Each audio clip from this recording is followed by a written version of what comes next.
जय हिंद। मेरा नाम श्रद्धा करसा है। मैं बिर्रा जांजगीर चांपा जिला की निवासी हूँ। ये तो मेरा एक सामान्य परिचय है। मेरा एक और परिचय है कि मैं छत्तीसगढ़ सब इंस्पेक्टर भर्ती परीक्षा 2018 की अभ्यर्थी हूँ। आप लोग सोच रहे होंगे कि ये वीडियो क्यों बनाया जा रहा है। तो ये वीडियो कुछ इसलिए बनाया जा रहा है क्योंकि मुझे कुछ सवालों के जवाब देने हैं और कुछ सवालों के जवाब लेने हैं।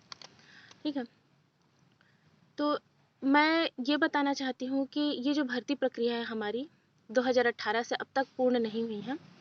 इस भर्ती की प्रक्रिया को कोविड के बाद 2021 में रिन्यू किया गया और 21 के बाद से ये भर्ती प्रक्रिया जो चली आ रही है वो अब तक पूर्ण नहीं हुई है। हमने 5 चरण पूर्ण कर लिए हैं और 5 चरण पूर्ण करने के बाद भी हमें हमारा फाइनल रिजल्ट नहीं दिया गया है। मैं बस ये चाहती हूँ कि हमें हमारा फाइनल रिजल्ट दिया जाए, क्योंकि फाइनल रिजल्ट आएगा तभी मुझे पता चलेगा कि मैं सेलेक्टेड हूँ या नहीं हूँ। क्योंकि विद्यार्थियों की संख्याओं को देखते हुए, चूँकि मैं एक महिला हूँ, विद्यार्थियों की संख्याओं को देखते हुए मुझे कहीं न कहीं एक तरफ से उम्मीद जगी हुई है कि इस वैकेंसी में मुझे एक पोस्ट मिल जाएगा, जिसकी वजह से मैंने मन में ये सपना संजो रखा था कि मैं सब इंस्पेक्टर बनूँगी। और रिज़ल्ट में देरी होने की वजह से इतनी मानसिक प्रताड़ना झेलनी पड़ रही है कि बताया नहीं जा सकता। पिछले 5 महीनों से, जब से इंटरव्यू दिला के आए हैं, तब से ये उम्मीद जगी हुई थी कि रिज़ल्ट आज नहीं कल आ जाएगा, लेकिन रिज़ल्ट अब तक नहीं आया हुआ है। 5 महीने तक घर में बैठ गए हैं तो लोग ये बोलने लगते हैं कि ट्रेनिंग पीरियड में आई हुई होगी, छुट्टी मिल गया, तो थोड़ा सा मन में तकलीफ़ होता है। लेकिन क्या हम रिज़ल्ट के हकदार नहीं हैं? क्या हमने 5-5 चरण पूर्ण कर लिए, सभी चरणों के लिए हमें आगे आना पड़ा कि हमें हमारा रिजल्ट दिलाइए? क्या हम 5 चरण पूर्ण करने के बाद भी अपना रिजल्ट लेने के अधिकार में नहीं है क्या?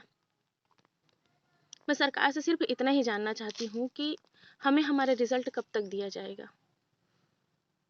पता नहीं आज मन क्यों किया कि मैं ये वीडियो बना लूँ। क्या पता 1378 विद्यार्थियों में से कोई क्या, कुछ ऐसे होंगे, कुछ जिन्हें आप शायद उंगलियों में ना गिन सकें, जो मेरी ही तरह होंगे, जिनकी आर्थिक स्थिति, मानसिक स्थिति बिल्कुल भी सही नहीं होगी। मेरी मानसिक स्थिति तो खराब है ही, साथ ही मेरी आर्थिक स्थिति भी बहुत ज़्यादा खराब है, जिसकी वजह से मुझे इस नौकरी की बहुत ज़्यादा ज़रूरत है।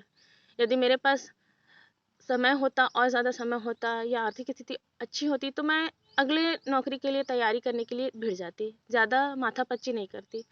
लेकिन जब यही एक सहारा नज़र आ रहा है तो शायद मैं इस चीज़ की हकदार हूँ कि मुझे मेरा रिज़ल्ट दिया जाए, और रिज़ल्ट मेरा हक है। मुझे रिज़ल्ट मिलेगा तब मुझे पता चलेगा कि मैं आगे क्या करूँ, क्योंकि मैंने तो मानसिकता बना के रखी है जो कि मेरे ज़हन से जा नहीं रहा कि मैं इस नौकरी को कैसे छोड़ दूँ। क्योंकि मैंने मेहनत की थी, सुबह 3:30 बजे 4 बजे उठ के पढ़ना, दोपहर 11 बजे 12 बजे तक फिज़िकल करना, आना, खाना बना के खाना और ट्यूशन पढ़ाने जाना, फिर शाम को वापस आके फिर उतना ही पढ़ना। इतना मेहनत करने के बाद मैं कैसे अपना अधिकार ना मांगूँ? आप ही बताइए।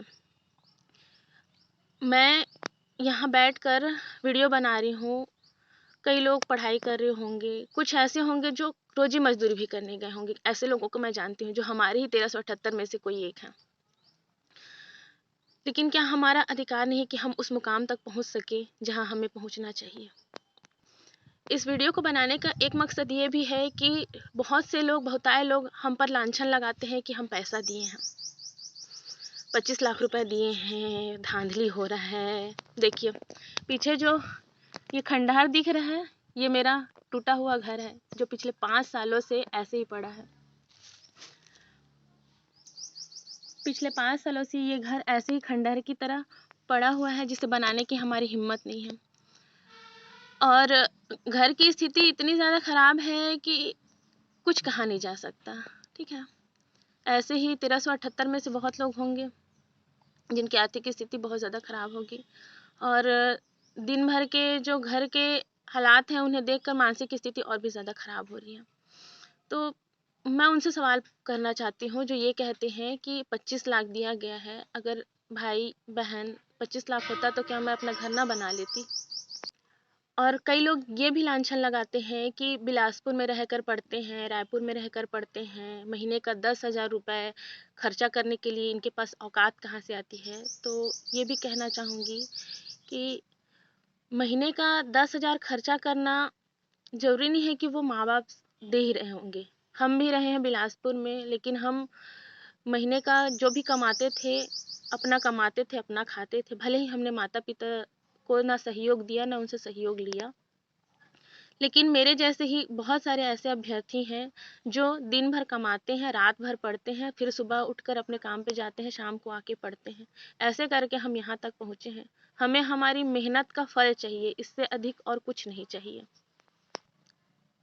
ये सारी बातें तो उनके लिए थी जो ये कहते थे कि इनकी भर्ती प्रक्रिया में धांधली हुई है या लांछन लगाया जाता था। ये उनका जवाब था। अब मेरा सवाल ये है कि हमारी इस भर्ती प्रक्रिया को और कितने वक्त लगेंगे। 6 साल ऐसे ही हो चुके हैं, हम मानसिक रूप से, आर्थिक रूप से बहुत ज़्यादा प्रताड़ित हो चुके हैं, 21 से 26 के हो चले हैं। हम पे भी बहुत कुछ चीज़ों की ज़िम्मेदारियाँ हैं जिसे हमें पूरी करनी है। इस ज़िम्मेदारी को पूरी करने के लिए हमें और समय नहीं चाहिए। हमारे लिए जिस उम्र में हम हैं वो बहुत ज़्यादा है। हमें अब सिर्फ़ ज़िम्मेदारियाँ निभानी है, जिसे निभाने के लिए हमें ये जॉब चाहिए। तो हमें हमारा रिज़ल्ट दीजिए और कब तक दे सकते हैं, ठीक है? कब तक आप दे सकते हैं हमें बताइए। मैं सरकार से ये निवेदन करती हूँ कि हमारा रिज़ल्ट जो है जल्दी जारी करें। सभी ये कहते हैं कि सरकार बदल गई, ये बदल गया, वो बदल गया। बस मैं ये जवाब जानना चाहती हूँ कि एक